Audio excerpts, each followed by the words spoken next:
Everybody, Bennett for the Bennett Podcast, and Blood Bowl 2025 Season 3 is here. So we are going through every team in Blood Bowl and putting together a team guide. And we are going to kick off here with the Tomb Kings.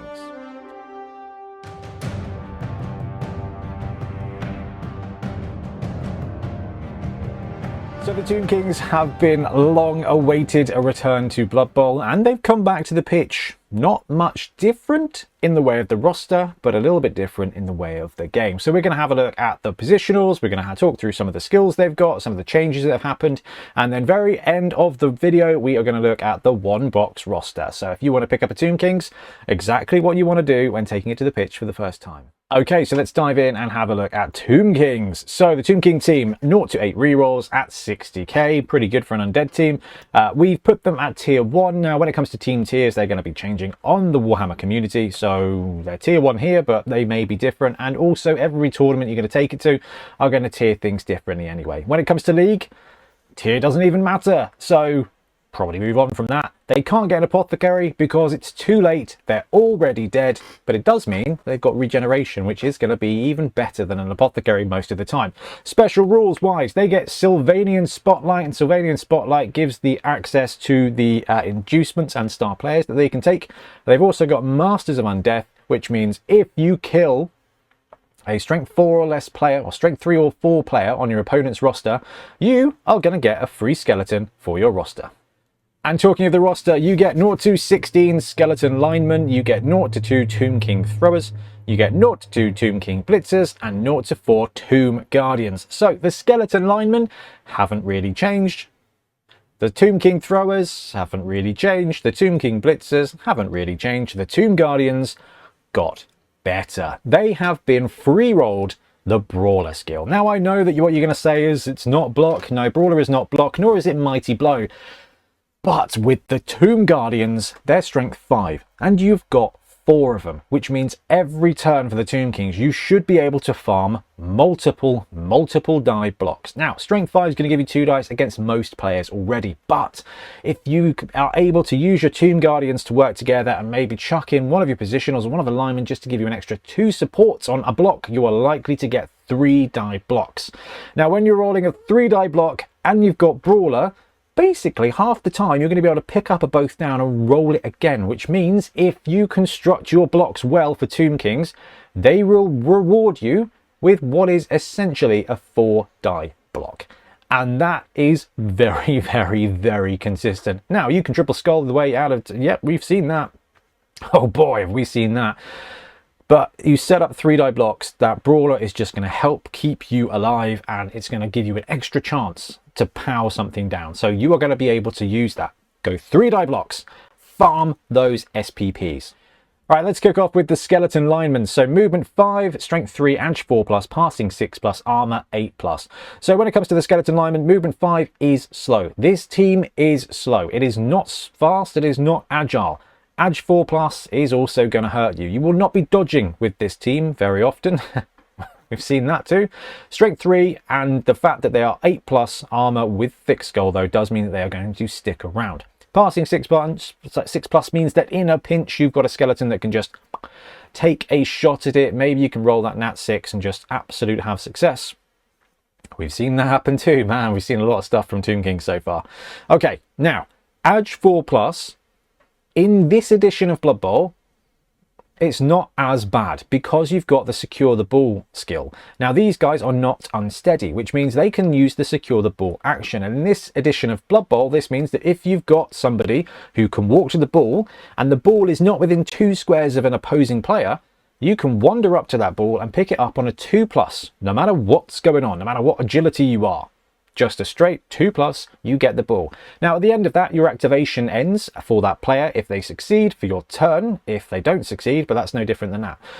The cool thing here is that skeleton linemen are not often going to be picking up the ball and running around with it anyway, so that just construct your turn so that the skeleton lineman can pick up the ball. And then you can use secure the ball in a really good way. Now, what the linemen are there to do, though, is be on the line, and they're there to support your big guys. So you're not going to have too many skeleton linemen, but that is going to be their job. They are going to be there on the line to take the punches and to just get in the thick of it to keep your Tomb Guardians from being overwhelmed and basically helping you get those extra blocks in. They've got thick skull, which means they're only going to get KO'd on a 9. So an 8 is going to be a stun if they get their armor broke. The fact they're armor 8+ does mean they are going to get their armor broken quite a bit. So they're going to be stunned quite a lot of the time. And when they're prone or stunned, movement 5 is going to hurt them a little bit. So your skeletons are likely to get left behind, but you kind of want to keep them in the thick of things with your Tomb Guardians anyway. But regen means you're not often going to have to rebuy them. Now, skills wise, this is something that has changed. They get general, but on a double, they get agility and devious and strength. Now, devious, that's where your dirty player, sneaky git, fouly stuff happens.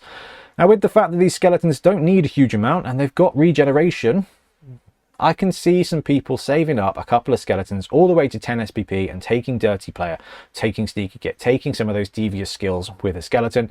But the fact that 10 SPP is now a double skill means that you can save up with a skeleton and eventually you can get guard on these guys. You can just make them really useful players. It's going to be difficult for me to say anything other than, do you know what, if a skeleton randomly gets a touchdown and MVP, it wouldn't be the worst thing in the world to give them block. Okay, so the Tomb King Thrower, movement 6, faster than a skeleton, strength 3, edge 4, the same as a skeleton, passing 3+, better than a skeleton, significantly. Armor 9+ is actually really tough for a skeleton. That's really impressive. I'm going to double check that because that seems very good. No, that's right. Ooh, Tomb King Thrower's got good. All right, love that. So these guys come at 65k with pass, regeneration, sure hands, and thick skull. So they've got thick skull and regen, the same as a standard skeleton. They've got the pass skill, which combos really nicely with passing 3+. However, when we looked at this roster, when we put this roster on the pitch, when we said, hey, Trips, you're going to be running this team, he was like, oh, amazing. Who am I throwing to? Now, that is the question. So this whole team is edge 4+ at best. There's no catch skill in it. Their rerolls are a little bit on the expensive side. Their roster is a little bit on the expensive side. So when you think of the thrower, do not think about throwing too often. Throwing with this team is going to be a last-ditch effort. You are not going to be able to farm SPP very often. It would be a bold strategy, Cotton, if you were going to try and take a 3++ quick pass to somebody else who's probably catching it 50% of the time on a 4+. Don't even think about it. In fact, cross out thrower in your mind and reword this Tomb King punter, I would say. It's a runner, really, and the way you want to develop this guy, he's already got sure hands, taking block, movement 6, block, sure hands. All right, edge 4+ is rubbish, but what this means is that this player is going to be able to move the ball around nicely. You've got the 2 blitzers there to go and make some bigger hits, and you've just got better protection on the ball. Now, I do think that the punt skill could be one that's really fun with the Tomb Kings. Basically, it's a passing skill, and you can knock on the ball, basically. So if you end your activation with the ball, you can use the throw-in template, 1, 2, 3, 4, 5, 6, and then D6 square it up. The activation, your turn doesn't end. So you can push that ball forward and another skeleton can come around, any skeleton, and 2+ secure the ball. So it's an interesting and almost better way of getting the ball forward. It's random, and quite frankly, calling these guys runners is the right way to think about it, but it's definitely something fun. Now, they've got general, they've got passing, so you can take leader on these guys to get you an extra reroll for the roster. I do not mind that. As much as I love throwing, I wouldn't recommend throwing skills for these guys because there really is no one there to catch. But there is someone there to blitz. So you've got 0 to 2 Tomb King blitzers. These guys come in at 85k. They've got block, regeneration, and thick skull. Movement 6, strength 3, edge 4+, passing 5+, armor 9+.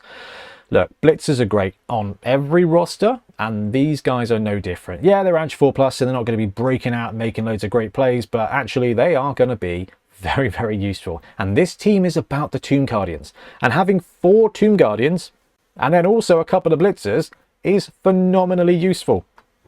So do not besmirch them. They are very key to your roster and you're going to really love these players. Now, strength access on a general is really useful. So these guys can potentially get you either using general and getting tackle to be your sweepers at movement 6. It's not the best, but actually it's the best you're going to have. Or you can really go murder heavy with Tomb Kings. You can go along the lines of, I'm going to give them guard to just really get in the mix and really help. Or I'm going to give them mighty blow and have another option to remove stuff. Tomb Kings can get really violent, and I really like that. When it comes to ball handling, you can also choose to go sure hands.